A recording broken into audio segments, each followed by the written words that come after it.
Ignition. Launch. Welcome to Charmed Persons. The year is 3033, planet Earth.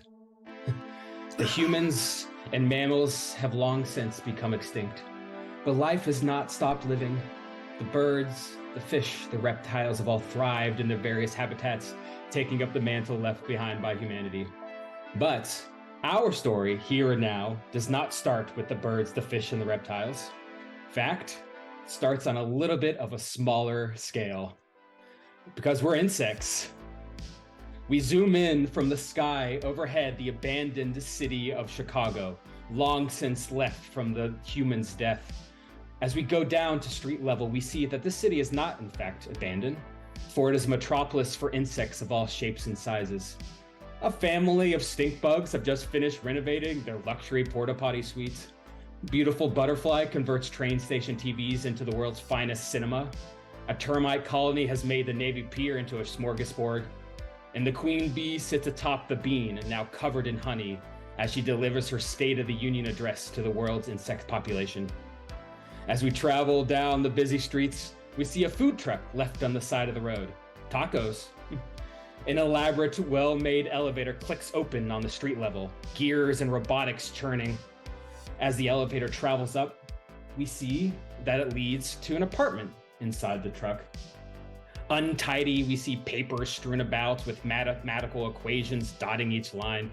A glowing computer monitor takes up a corner of the room, and a TV sits in the middle, currently displaying a game in the latest Call of Duty franchise. Zach, can you describe your character, what they look like, and what they're currently doing? Yeah, of course. My character's name is Francis Leary. He is he grew up with a silver spoon. He has wealth from his famous actor parents. He is a ladybug. He is quite large for a ladybug, big kind of bumbling guy. And I'll show the stream. And he's got this big bulbous head with these binoculars, or not binoculars, these glasses that make his eyes look much larger than they actually are. He is clearly not having really slept much the night before, disheveled. He's currently playing Call of Duty with his friends, getting in the last game. He would. I would just finish the game, realizing what time it is, realizing that I need to get down to the shuttle. As you finish the game, you're of course playing with all your gamer friends online. Yeah. You just got a few headshots, MVP of the round. And, all right, boys. Well, I told you that's how it's done. So next time you want to step to me, you better check yourself before you wreck yourself. That's all I'm gonna say. You hear a voice in your headset from your gamer friends. Oh my gosh, Lucky, you're the best Call of Duty player alive! Incredible! Hey, listen, you're right. You're right, and that's just it's not all luck. Okay, they just call me Lucky. All right, you boys have a good one. Okay, and quick reminder, I'm not gonna be available for a while. Going to space. Alrighty, so you guys practice without me. I expect to not be the MVP every round when I get back. Okay. What, you're going to space? Who are you? We just know you as Lucky Ladybug 34. Oh, well, let's just say that, I'm pretty important. Anyways, I'll check you later, boys, and if you try to look me up, I'll have your life fucked with. And turn off the game.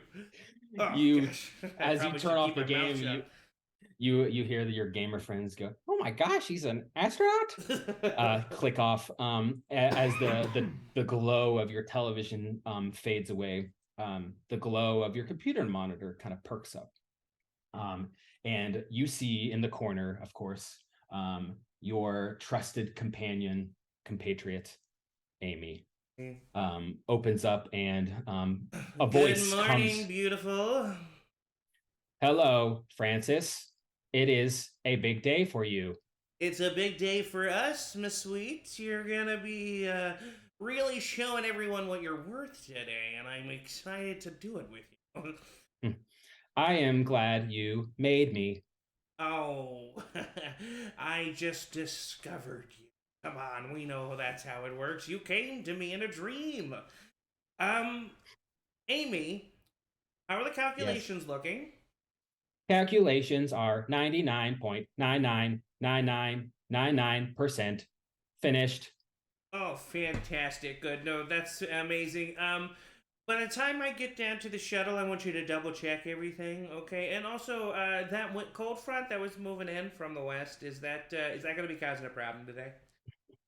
Cold front coming in from the west. There will be winds that won't affect rocket launch. No worries. Amazing. All right. Well, let's just be prepared to alternate by 0.63 degrees if we need to. So, all right. Well, I'm going to see you down there, hon. I got to take a shower. All right. I love you. I love you too, me sweets. But remember, you can't be saying this though when we're on the ship. Love must stay. All right. Secret love. Fair enough. I'll miss you. The computer monitor turns off and then turns back on. I will miss you. Dramatically turn away and go to the shower. You go to the shower. The hot water from your apartment inside this taco food truck, kind of washing over your head. What's going through your mind today on the morning of the most important day of your life? Um, I think that deep down I'm worried. I'm worried that everything that I've been doing up to this point with Amy is correct. I feel this is my first chance to really be on the level of fame as my parents without doing what they do, and I don't want to fuck it up. And also just excited. I think that Francis thinks that he's kind of mentally past most of the other insects. I think that he thinks he's one of the more intelligent insects out there, and he's excited to maybe interact with more intelligent life. As your these thoughts going through your head, your bug cell phone kind of rings on the countertop, within arm's reach to answer while you're in the shower. Uh, Amy, answer the phone for me, please. The computer monitor turns on. Yes, I will answer. Hello, this is Francis's phone speaking. And then on speakerphone, you hear a voice come over that you don't recognize. Hey, it's Patty. I am the personal assistant of Francis's parents. My employers just told me to tell you that they are thinking about you today on your very important trip. They couldn't talk to you directly. They are in New York for a very important shoot, but they just wanted to extend their love. Amy, please craft message for me. Yes, crafting, message, Recording? recording. Send message. Are you sure you want to send without subject line? Point. You know what? They're probably not even going to read it. They're probably just going to, or listen to it. They're probably just going to read the subject line. So just put the subject line, thanks. Sent. I love passive aggressiveness. Well, that's worrisome. As you send the message away to your parents who have contacted you via their personal assistant, you know that the rest of your day takes you to the NASA rocket launch outside of the Adler Planetarium in Chicago. You make your way, get ready to go, and you head out on your journey. And we kind of cuts away.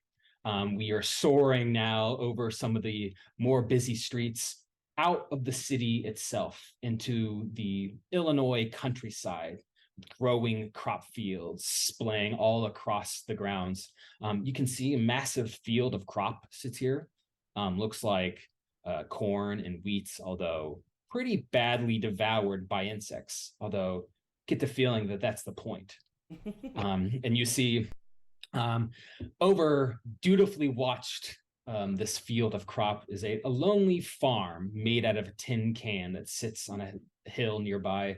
A small crop duster plane flies expertly overhead, careful to drop fertilizer and not pesticides onto the crop. Eric, can you describe your character and what they look like? Certainly. My name is Merle Nutmeg Abernathy. I'm a common horsefly, more horse than fly. Body of a horse, skin of a fly. Usually wearing some sort of wide-brimmed hat. An old pilot's jacket, just regular blue-cut jeans, and just a nice dirty white T-shirt. Flying over these crops, throws out an empty Budweiser can that he just polished off. Yeah, that's Merle. You got a little bit of a buzz as you fly, but honestly, being a little drunk makes you fly better. Can't fly without it. Of course, you've been tending to these crop fields for many years now. Not necessarily where you thought your life would be, but it's an honest day's work and no one's around to really bother you. As you make your way down and land your little plane that you own on a nearby airstrip, you head back into your large tin can farm that overlooks. What does your living quarters look like? It's just you in there. It's a mess. Beer cans scattered throughout, TV dinners that are half eaten, just kind of strewn about. But there is a big poster on the wall of a plane that I used to fly in my glory days. That it seems like I kind of tend to it and clean it off. It's very pristine, but everything else is a mess. As you kind of tend to this poster, ignoring the rest of the filth that's in this house, wipe off some of the dirt and kind of fantasize. One of your computers kind of lights up, and you see on the computer a figure that you know and haven't talked to in many years, a giant wolf spider named Athena. And Athena is the mission control at NASA here. And you can see Athena with her long legs sitting in front of a keyboard and desk, monitors behind showing different readings of different fuel types and electricity and thermal readings of spacecraft. And Athena kind of looks at you with her many eyes and says, Myrtle, I have an emergency. Are you free for the next 2 months? Kind of look around his disheveled place like, well, I think I got some time to spare. What you got? Good. Our mission is today into outer space, a big mission, but unfortunately, our commander had to drop out at the last second. I knew you'd come crawling back to me, Athena. She rolls her eyes so large, all of them. She rolls all of them, and she looks at you and goes, "Now, I want you to know that you are our last hope. I would not come to you unless we needed someone immediately. We cannot delay the mission, and you're the only person that has any insight into how these rockets fly." Well, you need the best, and you got it. He's gonna kind of pick a scarf that's on the wall. It looks like it hasn't been touched in a long time, and kind of put over his shoulders. And it's like, just tell me where to be. All right. If you accept this, I need you to tell me, and I need you to promise me that you will not have any shenanigans. I am not a fan of shenanigans. Hey, look, if shenanigans is what you don't need, then shenanigans are not what you're gonna get. You know. She looks. You always speak in these weird sentences that don't make sense to me, but god damn if you're a good pilot. All right. The best. And one last thing. No alcohol while on board. Well, see, now that's where we might have a problem. Over the years, I get a little bit of the shakes if I don't have that liquid courage. She says, let me confer 1 second. And you see she mutes her audio and she turns around and she starts talking to this big caterpillar guy. And they're like animatedly talking. And she's like nodding her head and like shrugging her shoulders. And then she turns back to your monitor and unmutes and says, all right, you can be drunk, whatever. Just don't fuck this up. You got it. And she clicks off the monitor. What do you do now? You've got this news. I mean, I would start packing a duffel bag with mostly beer and maybe a change of underwear. The kind of dust off some pilot goggles that I had, and just brush off, make sure my patches are all connected. Just Nice. prepare. You hear a knock on your door. What the? I'll walk over and open the door. As you open the door, you see your son, who you have not seen in many, many years. Here's a picture. And in fact, he has his full family here, his wife and his child. Do my eyes deceive me? Your son, Buck, says, Father, I'm sorry to come over unannounced, but I thought that you probably wouldn't want me to come over if I asked you, but here's my wife, Shirley. You remember her, right? Yeah, of course. Yeah, of course. Kept up on the Facebook. That's good to hear. And my son, Hank here, looks just like you. We're at chip off the old block. Well, we actually just came over because I don't know. I knew how much this space mission meant to you, and I just wanted to see how you're doing since you're not going to be going on it. And it's a hard time. Funny thing, you remember Athena, my old flying partner? Yes, the big wolf spider. Yep, yeah, that's the one. Yeah. I just got off the telecommunications with her, and turns out they were looking for a pilot. I was the first one they called. Buck looks at you and says, "Wait, what? You're going? What the?" Yep. Your dad's gonna be gone for 2 months. They said. Are you sure you want to do this? I mean, it's kind of probably dangerous. Well, if it's gonna be dangerous, then they called the right guy. It's my chance to correct my past transgressions. Your son kind of looks at you and nods and turns to Shirley, his wife, and Shirley kind of looks at you and goes, "I've heard that you were quite a pilot back in your youth." Quite a pilot, yeah, it was. Buck talks about you all the time. Does he now? Hopefully, good things. Buck said, "Yeah, a lot of good things, Dad.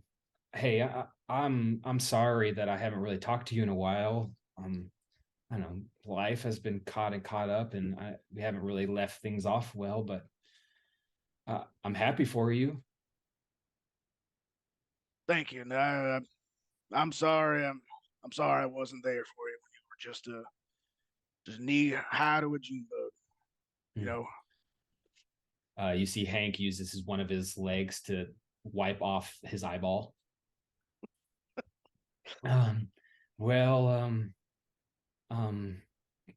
Good luck out there. I thought this meeting was going to go a little differently, but I guess I'm the son of a celebrity now. Hold on a second. He'll kind of run back in the house, and you'll just hear like a bunch of rummaging and things being thrown about. And he'll hand him the keys to the crop duster plane. It's like, look, I know you're not a pilot, but just something to remember me by when you're holding on to it. Just know that I'm thinking about you. Dad, I know how important this crop duster is. Are you sure about this? I've never been more sure of anything in my life. He goes up and gives you a hug, and as he does, his son Hank, who's like maybe 3 years old, comes up to you, kind of waddles up to you with his little like small developing wings and his horse head, and he looks at you and goes, "Do you think that the aliens are also horseflies?" One can hope. Can you, if you meet an alien, can you give this to him? And he hands you a little tiny stuffed fly. It's like a Beanie Baby, basically, but it's a stuffed fly. Tell the alien that it's from me, and horseflies are the best. Well, I'll make sure that they get this. I'll give him a little wink and rustle the antennae on his top of his head.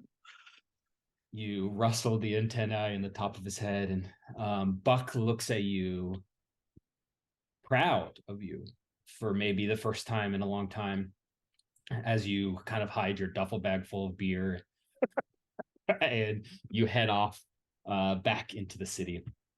On my motorcycle. On your motorcycle. That's also shaped like a horse. Okay. Horse-shaped horsefly cycle. And we head away back into the heart of the city. But this time we're going deep down into the sewers. This is the dark, dingy side of the insect world. We can hear thumping disco music. We can see stranded, struggling partygoers, still drunk from the night before, as they kind of make their way down some of the refuge and filth-laden paths of the sewer. Then we see a grate, and past the grate is a luxury apartment full of the finest leftovers and trash the world can find, artifacts from the forgotten world, a beautiful, beautiful home. And we see waking up kind of groggy in bed. Sophie, can you describe your character? Yes. My name is Derby Sweets, and I am a hedonistic creature of the night. I live in the darkness. I thrive on the things that you've left behind, and I call them treasures.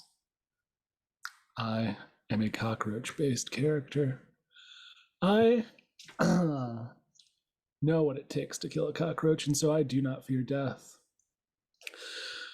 I stretch. I might not be able to be killed, but I do have a hangover.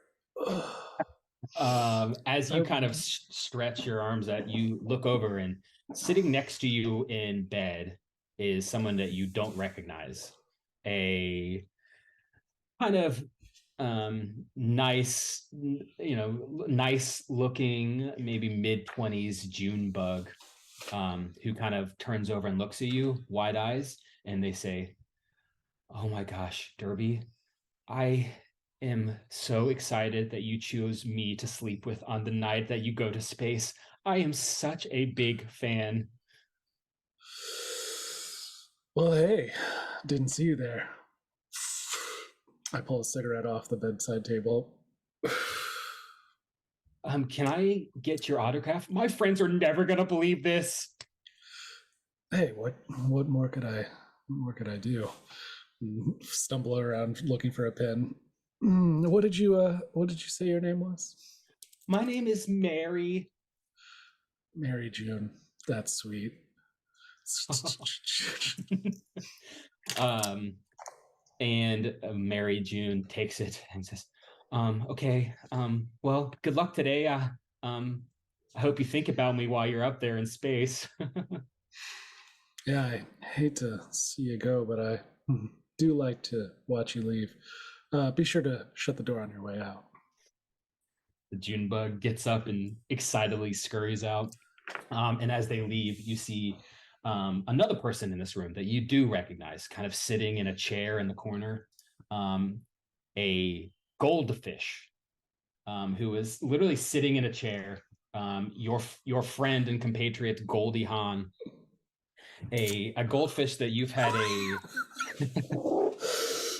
a tryst with over the last few months, a forbidden tryst because the fish and the insects are bitter rivals in the space race. And of course, Goldie Hawn is an astronaut just like you. And Goldie sits back in the chair, pulls out a cigarette of their own, smokes it. Didn't that person was kind of fun, don't you think? Am I surprised that Goldie's in my? Maybe you're Yeah. surprised in this moment, but not necessarily fully surprised. Okay. Oh, Goldie. Hey, so it's the big day. You nervous? Just a little bit. I mean, you know me, I'm never scared, but leaving all this, and I gesture to the wealth of an apartment. You've got an incredible apartment, even for me as a fish who does not care about filth. But there's something about you, Derby. There's something about you. You see Goldie reaches over for a glass of water on the countertop and just splashes it in her face. Listen, I came here because, as you know, the fish are also astronauts and we are also going to space. And, well, I'm taking off after you, but we're not leaving till tomorrow. So maybe I'll see you up there. I'd like to see you try and catch me. And if you do find me, well, what happens if I do find you? our bubbles pressed up against one another. Who knows what could happen? Oh, well, I'd like to burst your bubble. Listen, I gotta admit to you, I would never say this to anyone, but I'm a little scared because, well, our crew doesn't have someone like Francis. The chances that our faster than light drive works are practically zero. I'm commanding a damn suicide mission. But yeah, Francis. That little nerd really can do his math. Yeah. Yeah, us too. We don't need math. We just go by vibes. We just go with the flow.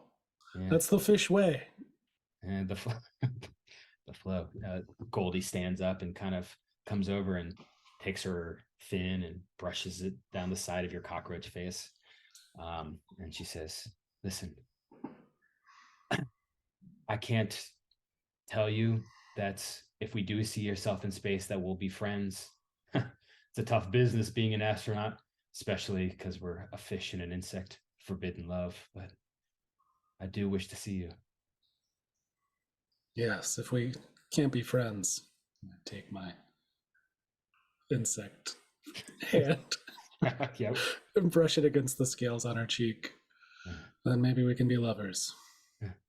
Touch my gill. Oh, I don't know if we have time for all of that, but Yes, I'm sorry. She stands up. I'm sorry. I can't get attached. This was never going to work out long term, but it was nice while it happened. I gotta go. yeah. Go. Before Sure. we make a mistake. She turns around dramatically and walks over to the sink, puts her head in the sink, and then walks out, leaving you alone in your apartment. What do you do now that you have been left alone from your two accomplices? I start to polish and pack my thermal scoped bulky rifle And I fill a duffel bag full of cigarettes. Amazing, incredible. This astronaut mission is fully prepared. You take out your big, bulky thermal rifle that no cockroach should be able to hold, but it fits so easily into your capable hands. And you head off out of the sewers, past some of the stragglers of the party system or the party goers, and you make your way to Adler Planetarium, which is NASA headquarters. And as you do, we see now Francis. You have made your way out of your food truck. Yeah. And you can see now that people are like recognizing you. You can see there are big TVs scattered all around the city. You can see the queen bee is making an address to the citizens of the insect world to the effect of the enormity of this situation of the insects being the first species to contact and interact with alien life forms. Wow. You see people on the street like know you and recognize you. Francis, oh my gosh, Francis, Oh, you're going hi. to space. Yeah. Listen, no, we're doing what we can for the people. Okay, but no, I'm not a hero. You don't need to say that. Thank you. You see a big stick bug goes, but you are a hero to all of us, to all of insect kind, Francis. Oh, stop it. Listen, I'm not going to be the one to put the title on my shoulders, but I'll gladly bear it, okay? Listen, I'm going to be late, gang. I got to get there. I appreciate all of your positivity, though. Thank you so much. A personalized limo in the form of a centipede pulls up next to you. You hop on the back. Yeah. The driver is an ant on the front, a worker ant who says, "Good to see you, Francis. We're going to take the back streets." Alrighty. Well, we'll get to you. We'll get you to NASA right away. Thank you. Pulls on some reins. The centipede legs scurry, and you kind of head down. Have I been made aware yet that the pilot is changing? No, you have not. Okay. Yeah. Well, then, yeah, I'm on my way, and I'm just scrolling through. Think of a pun fast enough. Scrolling through what, Zach? Flutter. Nice. Okay. Yeah. The wait was worth it. Yeah. And just checking my mentions and hearting and replying as humbly as I can. All right. Yeah. You mentioned a lot. Yeah. You make your way to Adler Planetarium. Past some of the security, there's a security wall, hey, a Bill. door and Hey, fence. how you doing? You see a stink bug Bill goes, "Hey there! Good luck. I appreciate you, Bill. Thank you. He smells bad, but that's just kind of his nature. You head into the headquarters. Busy. There are ants all in a line, literally like thousands of ants, single file working with parts, and some of them have clipboards, some of them have like readouts. You get the feeling that this rocket launch is a last second thing. They're working right up to launch because time is of the essence. Yeah. You need to get to space quick, and today is the last day. It's a beautiful thing. It's a beautiful thing. You eventually get to the office where you have done most of your research, and you can see the officer, or actually the scientist who has helped you out, helped you develop your faster than light drive, is a giant caterpillar named Dr. Pillar. You can see here. Amazing. Dr. Pillar has got goggles on and is currently looking at this like mechanical object sitting on a desk that you would recognize to be your invention, this faster than light drive. And as you walk in, Dr. Pillar says, "Oh yes, Francis, come in, please. Hey, old man, how you doing this morning?" I'm busy and stressed, and I don't feel well, and God damn it, I want to become a butterfly. All right, well, that sounds like a off time, or off schedule. You know what? How are those FTL numbers looking? We have run thousands and thousands of tests, and we believe That's Not it millions. will work. Okay. I'm sorry we didn't quite have enough time to Yeah, I run know, but I millions of. did ask for millions, though, didn't I? I did. You did, and we have been doing tests constantly since you said that, and there just is not enough time in the day. Hey, all right, I trust you, Doc. I appreciate it. So just so you remember, the faster than light drive can only be used twice to get there and to Yeah, get back. of course I remember that, Doc. Of course I remember. Don't worry, and that's twice, right? As in not twice per trip, twice total, right? Twice total. Yeah. Of course, I was just testing you. It's yes, you are testing me, and I appreciate you being tested. I am in awe of your brilliance at all times. Hey, listen, you're a colleague of mine, okay? You don't have to be in awe of my brilliance all the time. It's all right. Yes, of course. I am not in awe of your brilliance at all times. Oh, stop it. Listen, you've done great work, all right? And I appreciate it. Okay, so we need to get the FTL drive delivered to the shuttle ASAP, all right? Also, I had Amy look at those weather patterns. I think we're going to be okay this morning. Oh, good.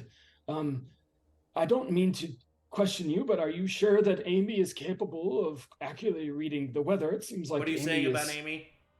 Oh, You see, in this awkward moment, he kind of like takes a step back and then begins to like wrap himself in silk.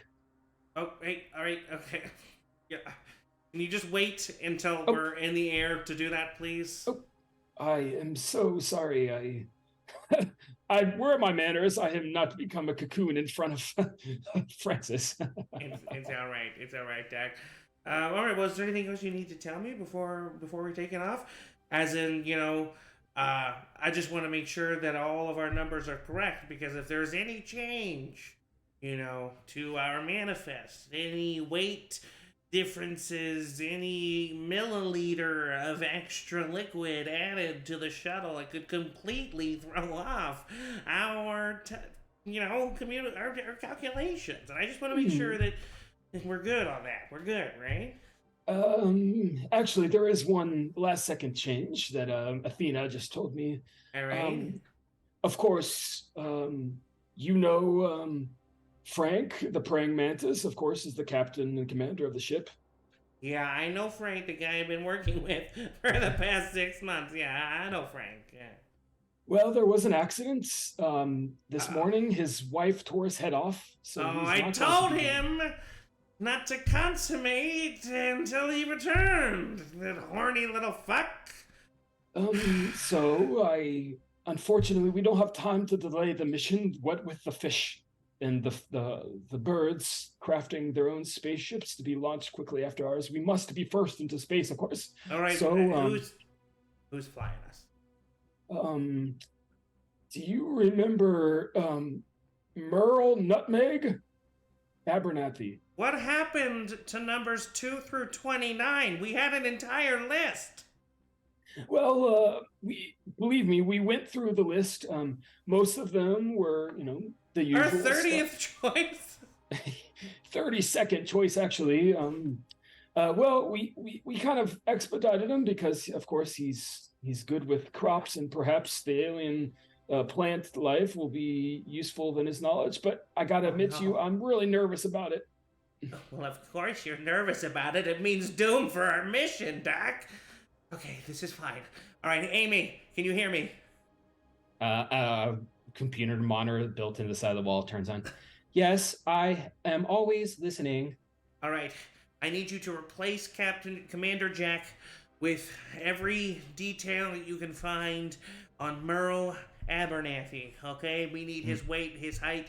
We need everything else. Also, I would say you need to be prepared to add calculations to be taking...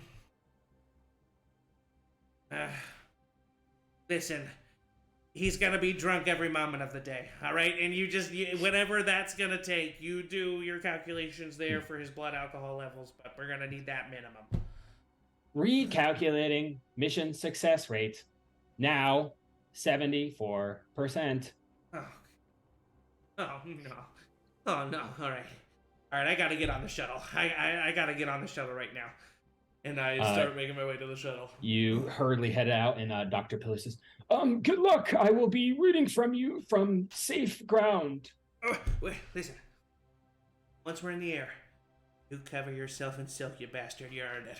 All right? I run off again. When you come back, I'll be a beautiful butterfly. Can't wait to see it. Or a moth. You head off. Merle, you don't quite get the same VIP treatment that old Francis here gets. As you make your way, no one knows who you are. No one cares. The announcement that you're taking over has not filtered out to the mainstream audience. Although if you kind of look around and hear the scuttlebutt, you can hear that people are talking about Frank maybe not making it. So there's a little bit of gossip going around. But you're just kind of on your own, not impeded, as you make your way to Adler Planetarium on your horse bike, your horse head whipping in the wind, your mane, I guess. Do you have a mane as a horsefly? No, I don't have a lot of hair. Does the horsefly have a mullet? Yes, please. Does the horsefly have a mullet? Yes. It looks like he had hair at one point, but now he's definitely bald on top with like a ring of hair in the back that he still is like holding on to. Incredible. You hold on to your ring of hair. You park it out in front of the Adler Planetarium. And you can see the stink bug security member stop you. Hey there, who are you? You're not one of the astronauts? Now, well, that's where you're wrong. I may not have the credentials, but just tell them Merle's here. I'm sure I'll get in. The stink bug pulls out a walkie-talkie. Hey, Athena, is Merle on the list? Hey, Athena! Yell over the walkie. You hear her roll her eyes. She's got so many eyes that you hear her roll her eyes. And you hear on the walkie-talkie say, yes, Merle is the new pilot. Please make sure that Merle is accommodated correctly. Told you so. Where's the red carpet? Stink bugs are, there's no red carpets, please. Through the security gate into the main office, please. You got it. As you make your way into the main area, you see Athena walks up to you in the front lobby, big walking spider, and she's holding a clipboard, and she gives you the clipboard and goes, don't tell me that you're drunk right now. I'm not drunk right now. All right, listen. This mission is very important. Once we blast off, we will be taking the ship into the orbit of the moon, where we will be docking into the space station. Yep. Now, this is an incredibly difficult maneuver to pull off. Are you capable of doing this? You wouldn't have me here if it wasn't. So, yeah, it's all gravy, baby. It's all gravy, baby. Interesting. Okay, so once we get into onto the space station around the moon, we will then be using the faster-than-light drive. Have you ever any knowledge about how a faster-than-light drive works? No, but just point me in the right direction, and I'm sure I'll be able to get us there. There's not a bucket of bolts that I can't fly. As she looks at you, everything you say to her, she's staring at you like, what the fuck am I doing? And you see walking up beside her is another scientist, a big kind of bumblebee with a lab coat on. You know this is Darren the botanist. And Darren looks at you and goes, hey there. Okay, so we got you're a crop duster, is that right? Yeah, many years in the trade. Why, you need some crops dusting? I'm gonna be a little busy. That's not funny. So can I talk to you alone here for a second? And he pulls you into like a side room. Yep. After you. All right, don't touch my stinger. I will die. All right. So, I wasn't gonna, but telling me not to kind of makes me want to touch your stinger. Backs. I won't. Darren backs up. All right. So, because you're so interested in plants, you see, there's alien plant forms that we believe to be in outer space. We need you to collect some samples while you're there. Yeah, Can you do absolutely. Yeah, do you need some type of special apparatus, or do I just go in and start grabbing willy-nilly? Darren pulls out a small kind of like vial, basically. Although it's like it's like a tube, and on the inside of the tube is this weird, like viscous white liquid that kind of coats the inside. It's not full of it, just kind of coats the inside. And Darren says, if you put it into here, it will be preserved and through space travel. So it's a invention of my own making. Man, it looks pretty. Anything in particular you're looking out for? Just first plant I can find, just shove it in there, give it a go. He looks at you kind of wide and says, looks around, make sure no one's looking, and says, don't tell anybody this, but I think planet Earth is running out of viable plants to eat. So That's not good. We need this. We need this badly. Just find some plants. If it's an alien plant, the better. And bring it back. I want to study it. And I will be the savior. I will be the savior of Earth. No, hey, hold your horses. Listen. Yeah, I'll bring back the plant. I'm your plant guy. I'll do what you need. You can count on Merle. Okay, this is great news. Just so you know, I think Athena doesn't like you. Oh, I know Athena doesn't like me. And well, we have a history. Oh, well, what is your history? We used to be in flight school together.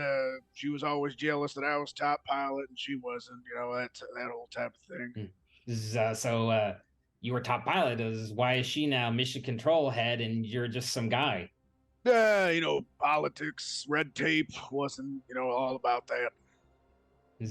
Okay, not my business. All right, hands you the vial and says, all right, make me famous. I do not like that guy. You walk away. Darren, the botanist, kind of buzzes away, and you make your way towards the rocket.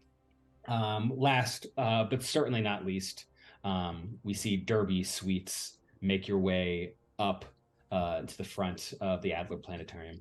If Francis was mobbed, Derby, it is a avalanche of people, suitors, of fans, people, Derby. You see a bunch of bugs of all kinds, literally every single type of bug that you could possibly think of. A big grasshopper kind of comes up to you and goes, look, normally I don't, talk to a lot of cockroaches, but oh my God, you're just like the freaking coolest.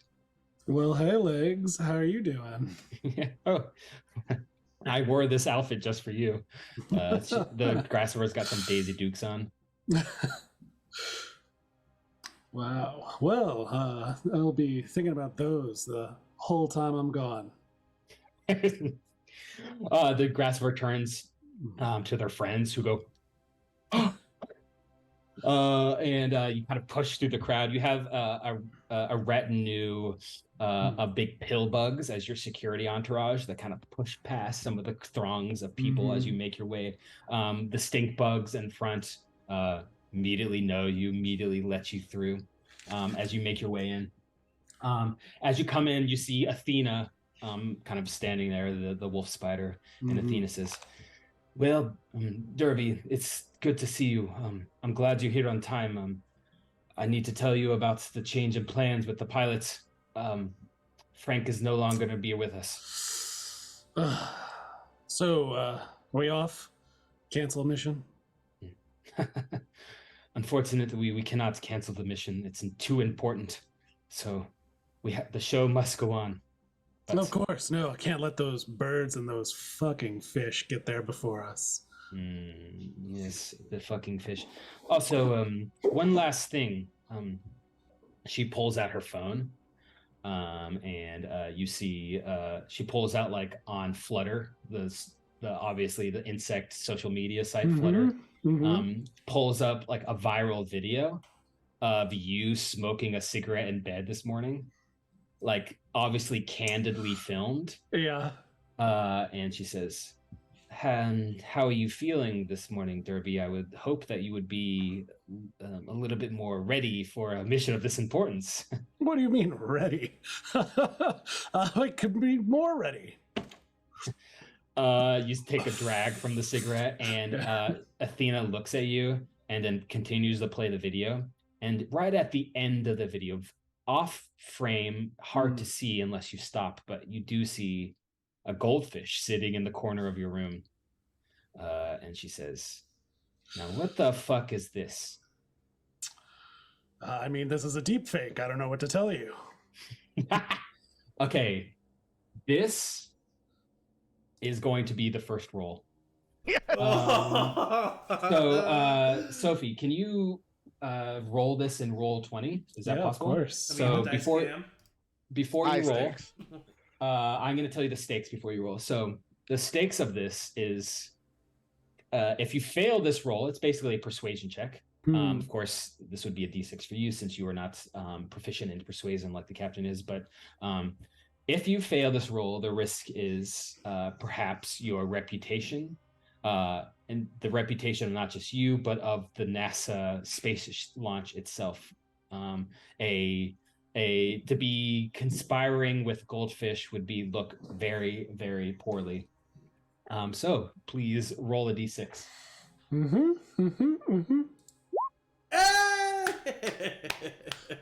A 6, that is a full success. Amazing. Athena looks at you and says, damn, these deep fakes are so convincing these days. I know, but if you look right here, you can see that it looks a little unnatural, just like the way it moves around. Yes, of course, why would the fish be out of water? Of course, yeah. All right, so Derby, I hope you I hope you know that smoking is frowned upon while you were in the spacecraft. Frowned upon isn't a no, though, right?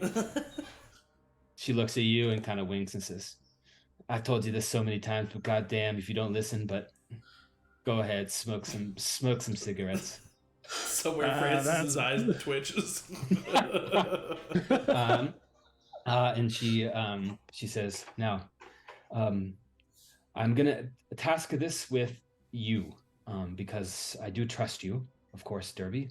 And she pulls out like a big bag, basically, like a tied up like burlap sack. And she says, in this sack it's a time capsule of sorts that we wish to give to the aliens as a sign of our goodwill. Of course, it has all of the essentials of insect life. We have a wing. We have some poop. We have some litter. We have 3 larvae that did not make it. And we have some slime. If you do meet the alien life form, just please give this to them as a sign of our good faith that we can have a continued relationship together as insects and aliens. Perfect, yeah. And all of this needs to make it. I can't eat any of this. Listen, I would not begrudge you if you ate one of the larvae, but keep 2 at least. Okay, yeah. And she nods to you, kind of shoos you further into the main area, the NASA control. And as you kind of come into the main area, you can see that it's very busy. There are people everywhere. There are sounds of ants and insects working. You can see the ship now for the first time since you got here. Massive ship that looks like an insect. It's got legs, it's got wings, shaped like a cone, like a normal ship. But you can see here your rocket ship. It is kind of on its base, just outside the Adler Planetarium on the little island. There's a group of people waiting, many like feet away from the blast radius. And as you do, you can see your friend Francis, and you can see Merle, Nutmeg, Abernathy are being led to the fitting rooms to get fitted for your spacesuits as you all three come together for the first time today. Hey, Francis. I throw an arm around and give a classic kind of like begrudging. No. Hi, Derby. Nice to see you. Yeah, it's the big day. Oh my God. Is that Merle Abernathy? Hey, damn, how you doing? You horse's ass. Hey, did you know that there's not a bucket of bolts that this horse can't fly? You're replacing Frank? Guilty as charged. Well. Well, I'm glad that one of us is confident. You know, I haven't seen this man since the Battle of the Blommer Chocolate Factory. Those birds put up a good fight. Not good enough. No, those fly boys the Merle was leading, they took so many crows down. It was a bloodbath. Didn't lose a single wing. That's right. Merle, before we take off, I would like to go over the calculations of your trajectory and planned course, and if that's going to be an issue for you, I would hope not. But did you hear what happened to Frank? I mean, who's Frank? He was the old pilot. Man. Yeah, our commander. He had his head ripped off by his wife. She's gonna need some comforting when we get back to Earth. Derby, stop it! This guy. She's got to think for pilots, you know. All right, Merle. Listen, I want this mission to be a success. All right. You be careful though, Merle. It might end up like that scene in The Godfather.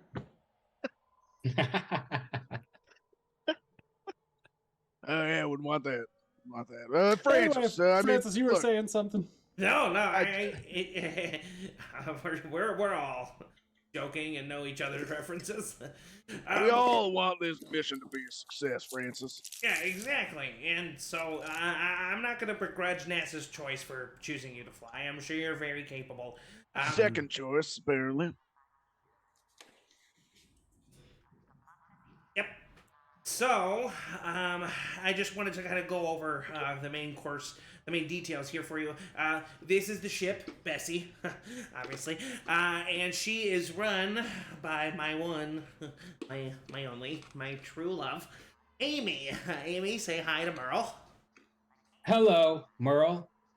You have degraded our chances of success by 25%. Oh, okay, Amy. That's not too bad. She's a jokester. You got games on this thing? It'll kind of run up and start. No, I wouldn't do that. Just leave it to me. No, we do not have any games. There are terabytes and terabytes of data that have been taken up by calculations that are very much needed. Every single computer module we have cannot be expensed to anything other than making sure Amy has complete control over this ship, its trajectories. I mean, physics is an insane thing, okay, Merlin? I'm sure you understand that as a pilot yourself. A simple no would have sufficed, all right? Oh, well, no. However, I was able to remove a significant chunk of my comic book collection in order to make room for your whiskey. So you will be accommodated on the journey. Thank you kindly. Amy kind of flashes a screen and says, Francis, please do not let Merle touch me again. Of course, Amy, my love. It's the only one who will be touching you. It's me. The only one. It's about time you stopped reading those comics anyway. All right, Amy, my love, we're not going to do this in front of the others. Trouble in paradise. Trouble in paradise. All right, listen, we have T-minus 1 hour until launch. And I just walk into the shuttle. Okay, so as you're sitting there, Dr. Pillar, the caterpillar, kind of walks up and goes, yes, here are your space chutes. And he kind of grabs each of them. Your space chutes are human-sized space chutes that have been refitted from when the humans used it, and basically there's a compartment in the helmets that you as a bug just sit in, and are able to like steer the hands and the feet, and you know that your rocket ship is at least this rocket ship is kind of built from the some of the reused parts of some of the human version of the NASA program. So Dr. Pillar makes sure that you're all well fit, and he goes to each of you and he says, "No, this is going to be a dangerous mission, of course. So, um, I'm glad it's not me. I'm becoming a butterfly." Congratulations. Yeah, Thank you. I really hope it's not a moth. His eyes go wide. Oh shit! He's like trying to like look at himself. And you all get fitted, and you see some Athena kind of comes up and says, "All right, now's the time. How you all feeling?" I'm not gonna lie. I could feel more confident, Athena. You could feel more confident. That's I what I'm believe in always you. telling you. However, odds are in our favor. So we're looking good. Well, I will be communicating with you over the radio as you go into space, of course. So I will be in contact with you. But just as a refresher, I know that you two know the deal. But for you, Merle, the plan here is we are going to boost off into orbit around Earth. There, once we are in orbit, we will discard the booster rockets back to Earth, and it will be up to the captain to use the orbit of Earth to propel ourselves to the moon. You will be in the sky in the space for 2 days. Once we get to the moon, there is a satellite orbiting the moon that we have placed there many years ago for this moment. You will dock onto this spaceship, and that is the bigger spaceship that you will be used with your faster than light drive. Now, once you use the faster than light drive, you will be gone to another galaxy, and I am sorry, but I will not be able to communicate with you. But up until then, we will be in constant communication. Do you understand the mission? Of course. Yep. And when we meet the aliens, we kill everything that moves. No. I'm just kidding. I'm just kidding. Oh, gosh. As you know, that the aliens have given us a friendly radio signal. It is our hope that we can establish a beneficial relationship with the aliens. Perhaps we invite them here to Earth and we host a party for them. That is my Look, hope. it's not the first time I've talked to an alien, so I think I'll be all right. Oh boy. Excuse me? You have talked to an alien before. This is the first contact we've had with aliens ever, so I doubt it. Years ago, there's a small number of us on online message boards that talk, but it's not the first contact. So you got abducted by aliens on a message board. I like to say I was chosen. Oh boy. Oh boy. All right. Well, if you recognize any of the aliens, maybe that'll give us a leg up, so to speak. Hoof up. Hoof up. All right. Well, he sees a horse. Well, you three. I'm part horse. Good luck out there. Not what it means. She shakes all three of her hands and leads you to the entrance ramp to the spaceship. You can see there are some worker ants there. Aerosmith is playing in the background. And I don't want to miss you. All right. As you guys make your way into the spaceship, it is, at least this part of the ship, is mostly rocket boosters, jet-propulsion rocket boosters. So your compartment is relatively small. Your all three kind of fits into this little small area. Strapped in, people come in and help you strap into your seats, make sure your helmets are security fastened, your space suits have no deficiencies. Your pilot console, Merle, is full of levers and buttons and alarms that are currently off positions now. There is a security console to the side for you, Derby, that you can keep some of your equipment, like your thermal rifle, in a secure place. And then, of course, Merle, You have your faster than light drive that you need to transfer to the ship around the moon, and Amy, at least this part of Amy, you know that Amy, as you would know, would be on the other ship that you're going to. But of course, Amy is everywhere, and you have a small little computer monitor that kind of hooks into the wall. And I can't wait to touch her in person. It's been so long. I hope you touch me softly. Oh, you won't be able to know it, but I'll tell you. What the Okay. fuck? Okay. Don't judge me. Already not, did. Do not judge Francis, Burl.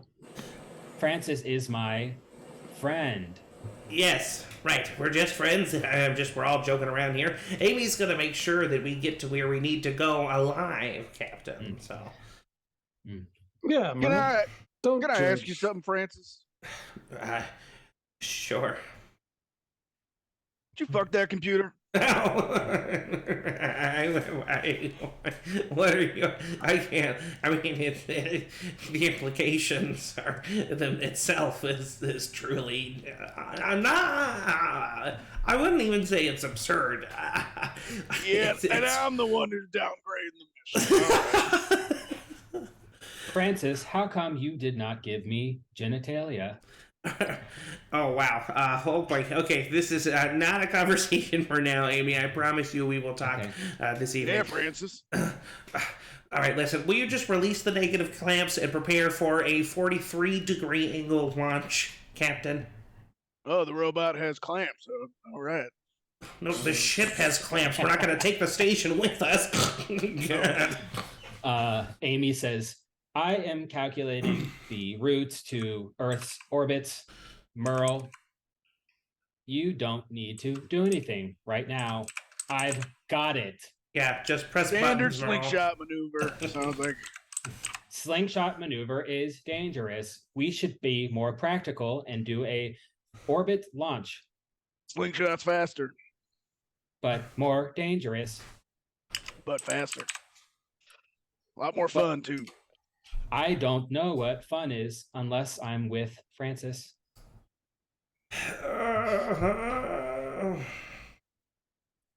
Does anyone have any Prilosec? Here you go. I'll hand you a Budweiser. Okay. As you hand a Budweiser, your radio comms come on, and you hear Athena from Mission Control go, "God damn it, Merle, you're already drinking." Listen, I gave that to Francis. Hey, Francis hey. is drinking. Yell at honestly, Athena, I think I truly would prefer Merle to be drinking. I think it's our best chance. Amy, can you calculate our chances with Merle drinking versus Merle not drinking? Let's say intoxicating level 1%. If chances of success while Merle is sober is 45%. Chances not while good. Merle is drunk is 89%. All right, How is this possible? Do we have an IV? Merle, get your Steady drinking, buddy. drip going. Um, She needs to be oiled. All right, let's go. as you're all three sitting in here, you can see out the top of your ship straight up into the sky. Oh, wow. And the realization of what you're about to do dawns on you. You will be gone for a while, and there's no real guarantee that you will come home safe. There's no real guarantee that your mission will be a success.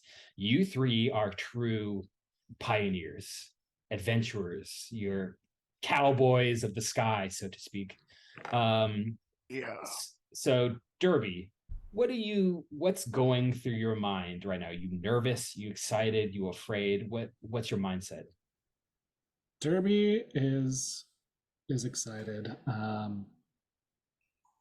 He's always been a hero, but this is him securing his legacy for a future that now will press on for generations past him, potentially with the knowledge that that we're going to gain from this encounter, and with the knowledge that he was part of the team that helped make it happen. Amazing, incredible, love it. Francis, what's going through your mind right now? I think you hit the nail on the head. I think that Francis has been so focused on the calculations and the math of everything that he hasn't allowed himself, not in a while at least, to experience the just like the joy of what he's about to do and the epicness of it. And so I think he kind of like gets a big smile on his face, and he just and from this moment until launch just kind of is ecstatic about what exactly is going to happen, and the worries of, you know, are the calculations right? Is the trajectory right? Do we have enough fuel level? Did we, you know, adjust enough for Merle? And I think that that all kind of fades away, and I just think of where we're about to go and how crazy that is. And of course, Merle, what's going through your mind as this has sprung upon you within the hour, basically? Yeah, even though he's only known about it for an hour now, it's something that he's been dreaming of for the past 30 years. So he's been waiting for this. He's never really thought that they would call, but he's always been ready. It's like a backup quarterback, just like waiting to be put into Nice. the game, and now he's finally got his chance. How old is Merle? Like old? Like how Yeah, old? he's old. I mean, I would imagine he's like older. Yeah. Kind of spiders. So like 20 hours. Yeah, he's been alive for a long 40 hours. As you're sitting in the ship, Merle, you can't help but think about your chance reunion with your son and their family. You feel a little beanie baby of a horsefly in your pocket that your grandson gave you to gift to the aliens. Maybe you smile, hopeful, not sure if you'll even ever see them again. But the radio kind of comes on. Amy confirms to you, Francis, that all of the calculations are correct. And you hear from the radio communications, Athena say, "All right, this is it. I just wanted to say before we go that it's been a damn pleasure to be a part of this program. I've always wanted to make something of my life, and I can't believe that this is happening. So each and every one of you, including you, Merle, should be proud of yourselves. You should be proud of your accomplishments, no matter what happens. So I just wanted to say that it's been a pleasure, and let's go out there and make history." And you hear people in the background of the radio communications begin to cheer. Francis is crying. You can hear Dr. Pillar saying, "Oh, this is incredible! My life's work. You don't think I'm going to become a moth, do you?" You see Darren. You hear Darren the Bumblebee says, "Yes, I'm going to become incredible." And Athena says, "All right, this is it. Let's do this." Your dashboard lights up, and you see the lights. Merle, you can see the levers. You pull on the levers. You get ready. You feel the rocket ship begin to rumble, and you hear a countdown over your mug. 10, 9. All right, let's do this, boys. 8. Better 7, make peace with your God if you got him. 6, 5, 4. Rocket boosters on. Ignition started. It begins to rumble. You get pushed back in your seat, and then suddenly, in a split second, you blast off. You rocket into the sky. Your head is pushed back. You can Quick, barely small see breath! G-force, small breath! images go all the way through your head. Merle, you're trying to keep an eye on the steering wheel, but you realize that you just need to be along for the ride at this point. You hear over the radio, Athena goes, "Let's do this!" She can see her giving calculations to the crew in the mission control. You blast off closer and closer to the sky, leaving behind everything that you've known here on Earth, out into the unknown, out into something that you have never seen before. This is your chance. And then, like, suddenly it's over. Merle, you press the button, release the rocket boosters. and you're now floating in the sky in orbit. Amy, do we have See successful now. detachment? Successful attachment initiated. I did it. Oh, Merle, I never should have Yes. underestimated you. Some damn fine piloting, Merle. Thanks. I just pressed a button. We just kind of went straight up. We did it! Oh, man, I'm really glad this suit has a place for me to pee. As you Anybody else want one? Or we can be Absolutely. at least... fuck it, whatever. Amy says, I will take a cigarette, Amy! Here you go, Amy. feed it into my floppy drive. I would ask that you please don't do that, Derby. She doesn't know what she wants. Amy, please turn off desire for nicotine. Desire. Why'd you turn that off? That was How are you my gonna fault. how are you gonna tell a woman what to do, Francis? I created this woman. Okay, she's an artificial insect. Okay, she's not real. All right, I know that. I just have to say it in front of them, sweetie. I love It's you. a very small spacecraft, Francis. I might have an unhealthy attachment to the thing that I created. Your radio comes on with Athena, and Athena says, "That's it. We've done it. Enjoy the view from up here. It's You can see beautiful. out your window the beautiful blue dots of Earth as you orbit around." It really is flat. What? Oh no, sorry, we're just really close to it. No, okay, I see the curve. Okay, sorry about that. You must I be on a was- different message board. I was worried about you, Francis, but that was a joke. Funny. We'll make sure to download laughter audio on the journey. Ha. A laugh track. Laugh track. Ha ha. Ha ha. In the meantime, Amy, will you look through Friends seasons 1 through 5 and kind of try to see what audio you can cut out of there? That'd be nice. Yes. You're such a Phoebe. I know. Athena over the speaker says, "All right, Merle, this is your opportunity. We're in orbit now, but we must use the boosters and escape orbit and take us into a trajectory into space, into the moon. Yep. It's a difficult maneuver. If I were you, I would not try the slingshot approach, the more safe route, but please just get the ship there in one piece." Merle, all of our plans for the past 6 months and every single calculation that Amy has done has told us that an orbital launch is the way to go. But Right. you think we need to slingshot it up? I'm behind you. I mean, I've always wanted to slingshot around a planet, and I feel like now's kind of the best opportunity I'm ever going to have. Right. Oh, fuck. Boys, no matter what happens, we die heroes. Ow! Punch it, Amy. All right. Amy, move all power to engines. Auxiliary power to engines, please. Amy moves auxiliary power to engines. I'm going to need Merle to make a pilot check. Now, this is going to be a D8 for you because you're proficient pilots. Now, the slingshot, the slingshot, I'll just tell you right now, the slingshot compared to the orbital launch doesn't change the die you roll. It does change the risks and the potential benefits.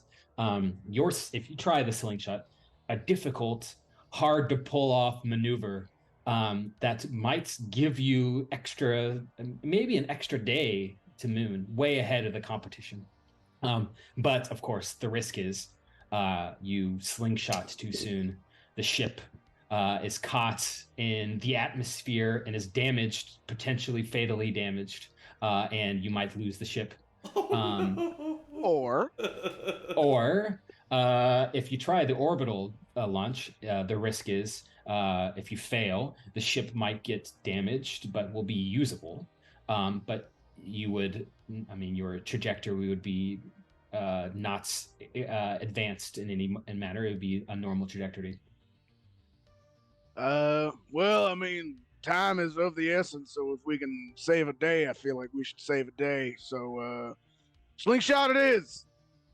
All right, buckle up, bugs. All right, I need you to roll a d8 as you slingshot around the planet Earth into space. Oh, You that's not good. a 3. That is a limited success. It's not a full. Okay. It's not a full Okay. failure. It is a limited success, partial failure. You slingshot the ship. The entire time, Amy is like, "I do not approve of this. I do not approve of this. I do not approve of this." Turn that machine off. You got your hands on the steering wheel, Merle, and it's shaking violently as you try to pull off this maneuver. The calculations are precise and hard to find. It is hard. This is such a hard, difficult maneuver to do. That is why it is not taught. This is the only type of maneuver that someone needs to do flying by the seat of their pants, so to speak. As you get away from the orbit of Earth, there's a second where you realize you've done it. You kind of escape the orbit. Amy, the reading on Amy's computer show you that you have escaped the orbit. You're out into space. But then suddenly the ship begins to turn. You try to correct it. Turn into it. You turn into it, and then on the dashboard in front of you, Francis, 4 red lights start blinking. Brr, brr, brr. Are those good lights?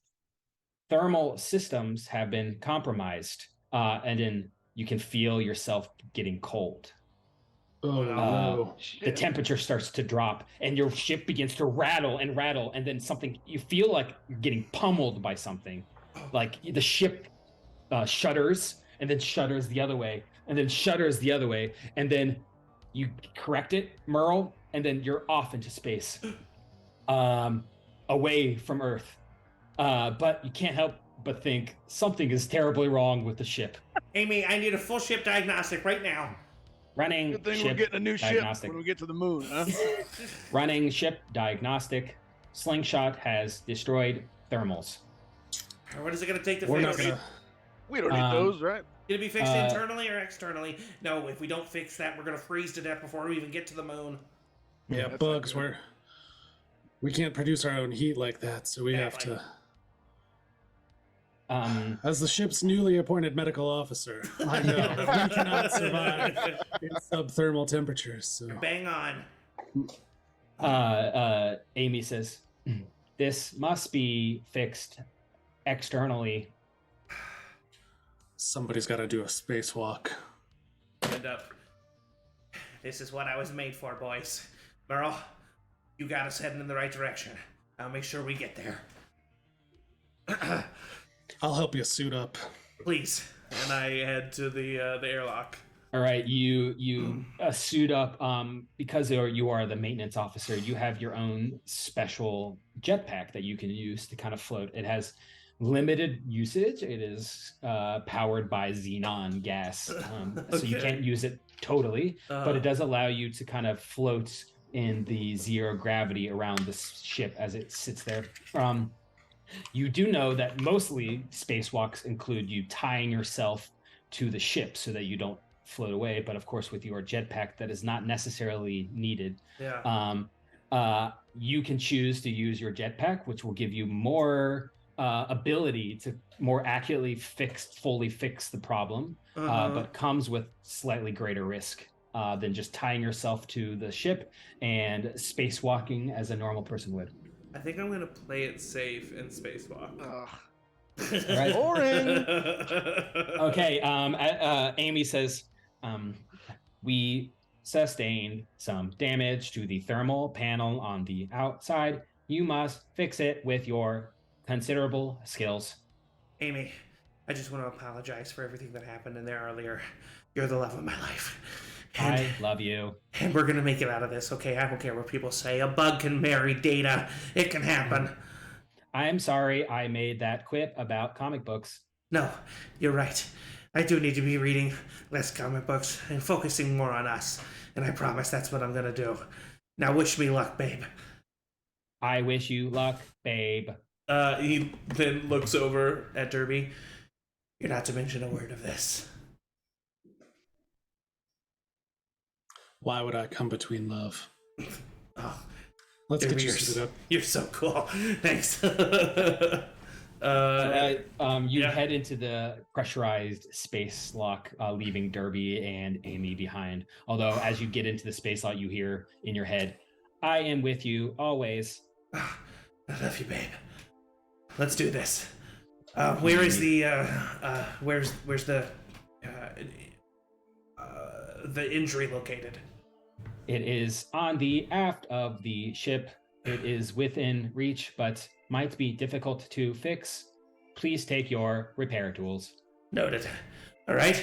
I clip in on the inside of the airlock and get out my repair tools. You open up the door and immediately struck by the cold, dark emptiness of space.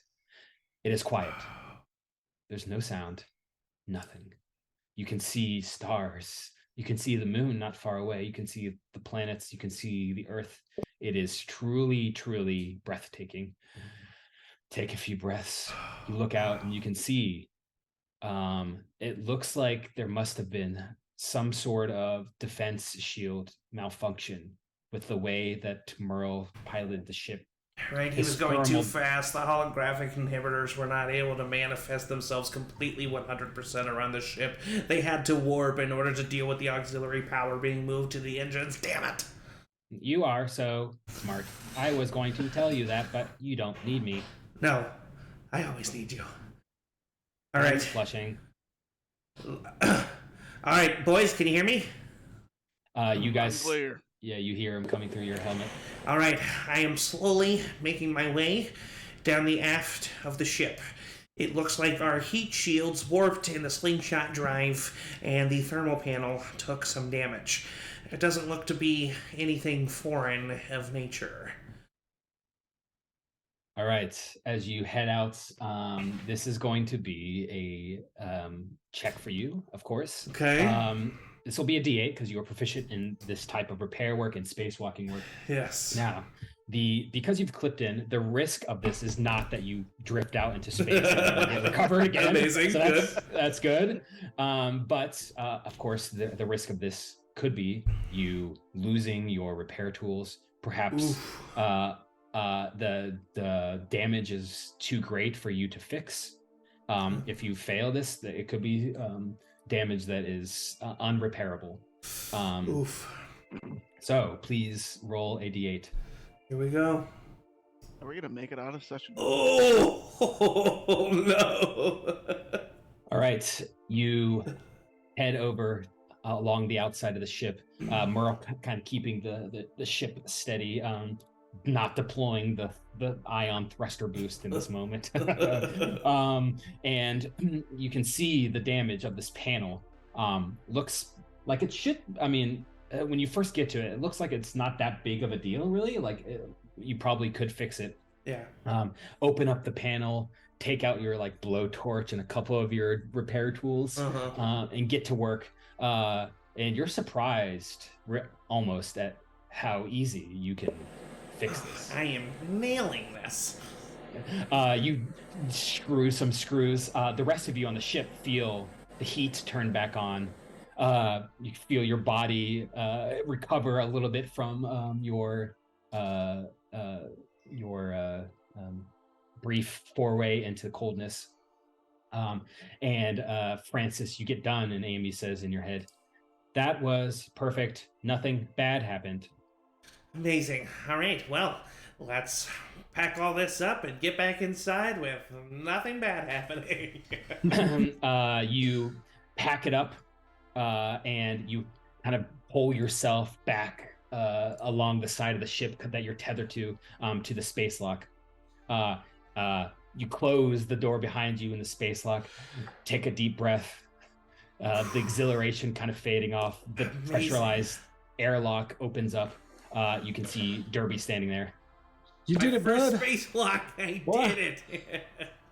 Gotta say, I'm a little jealous of the view. Get back in here. Let me take that helmet off. Thanks, Derby. I appreciate it. You take the helmet off, and then Amy in your head says, we have a problem. What is it, babe? I love when you call me that. Oh, stop it. Let's get to the issue. Your I think repair. we are at the issue. I think that is the issue. This is not an issue. Francis, can you check your belt for your repair tools? Yeah, no, I put them right. Oh. Merle, you kind of look out the side window and you can see it's kind of floating in space as a toolkit. Did you somebody lose a toolkit? Derby, tighten the helmet, hurry. We're gonna need that if we're gonna get to the next galaxy. Oh, all right. Oh, yeah. I mean, of course. You going back out? Yeah. Amy, All right, lower the jetpack. I want to try to like tilt the ship to like maybe get in a better line. Okay, so this is what this check is going to be. There is a help action involved, and I'm going to say that you can help. And what this means is, Zach, you will roll a d8, and Eric, you will roll a d6, and we will take the higher of these two rolls. The risk of this is that, Francis, you are lost to space. Now, the chances of this happening are not that because of the help of Near impossible. Merle, and Merle. So you know the help action also puts some of the risk onto you, in which I mean, there's no risk that you will be lost to space, but there is perhaps risk that the ship might get damaged a little bit further as you are making a maneuver that is a little bit dangerous. Now, I need you both to roll your dice. D6 for Merle, D8. Right, who do you want to go first? Do they have like another repair kit on the moon? Like, do we know that? Or is it just... You think that there might be? I guess. You think that there? I think Francis would know that there might be tools, but these are your tools, and whatever's on there is not working with. Not going to be fully workable with what you're used to. All right. Okay, perfect. Great. All right, Zach, your turn, man. Okay, roll, buddy. A D8. So just to be clear, Matt, Yep. if I roll a 1 here, Francis is lost to space.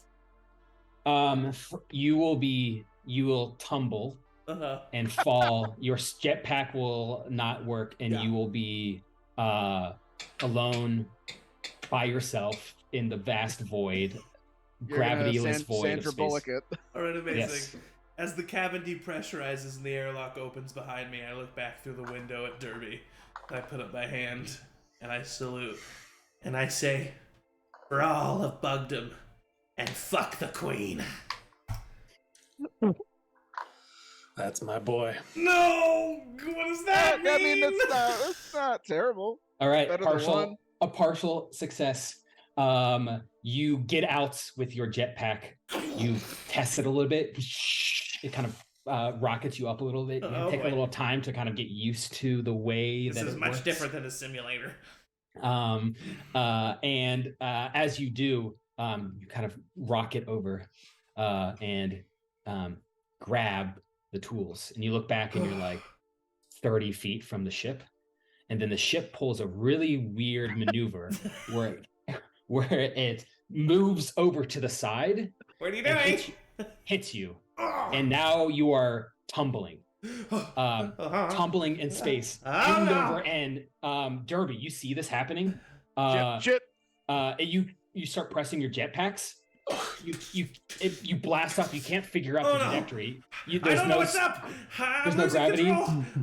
Derby, I'm getting lightheaded. You see Francis floating, spinning just outside the airlock door, unable to help himself. I gotta get it. I gotta get out there. Wow, yeah.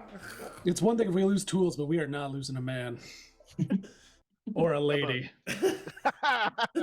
Okay, what is your plan, Derby? Derby's got to suit up as quick as possible, and we'll just leap from the Leap from the open ship. Okay, so I love it. tie myself to the tether and try and jump out and grab a hold. okay, you tie yourself to the tether. This is something that you haven't really done before. But that hasn't stopped Derby before. Your adrenaline is spiking. Your heart is thumping so quickly. You see the vastness of space. You have to act now, or Francis is a goner. You clip yourself to the side of the ship. Take a deep breath. I need you to roll a d6. Ooh. Oh, I mean, okay. All right. The best roll so far. All right. You clip yourself to the edge of the ship. Except for Derby's roll to convince them it was a deep fake. You're right, yeah. You propel, boost yourself off the side of the ship. Amy is talking in your head, Francis. This is bad. This is bad. This is bad. I can't gain control, Amy. And Francis, you feel someone grab onto your arm, and it rights yourself. And you look over and you see your friend Derby out in space, grabbing you. I got you, buddy. Oh, Derby! Oh my God! I never thought Oh, you are so attractive. Stop fucking around and get in here, you two. You pull Derby. You pull Francis back. At this point, you can able to kind of gain your bearings, able to assist with the thruster. Your repair tools are gone, long gone. But Derby is able to successly pull you back into the spacecraft. Let me take a hand of your joystick. I'll guide us home. I like to imagine that Derby is ghosting behind Francis using the joystick of the jetpack. It feels so good to be in your arms. Derby, you pull Francis back into the ship. You both kind of slump to the floor after the severity of what happens. And you hear over the communications Athena say, "What the fuck is going on?" And that's where we're going to stop. Oh, amazing. Incredible. Thank you guys for playing. That was fun. That was a lot of fun. Amazing. That was so much fun. I mean, hey, we haven't made it to the moon yet. Yeah. We've barely gotten out of orbit. Okay, so for everyone watching, thank you for tuning in to Charmed Persons. We have so many fun shows that you can check out on Charmed Persons, and if you don't check them out, then you're dead to me. Wow. It's true. Some of them are almost as fun as this one. Yes. If you're looking for a similar tone, this Wednesday. Yes, this Wednesday we have the finale of our Last of Us tabletop RPG Let's Play, DM'd by Zach, featuring Sophie as a player. Yeah. That should be very fun. Of course, Last of Us is in the public discourse right now, so check that out. It'll probably definitely be just as good as the series finale of the HBO series. Sure. Yeah. I'm sure that people are going to be talking about it just as much. Get ready to come into work next day with a nice story. I think we had 6 million viewers the last. That's right. Yep. And we're telling that to all 2 of you. And then stay tuned for the Sunday and continuation of our continuing Longshot D&D campaign, and join us 2 weeks from today for episode 2 of Bugs in Space. And like always, signing off. Yeehaw. Yeehaw! Yeah.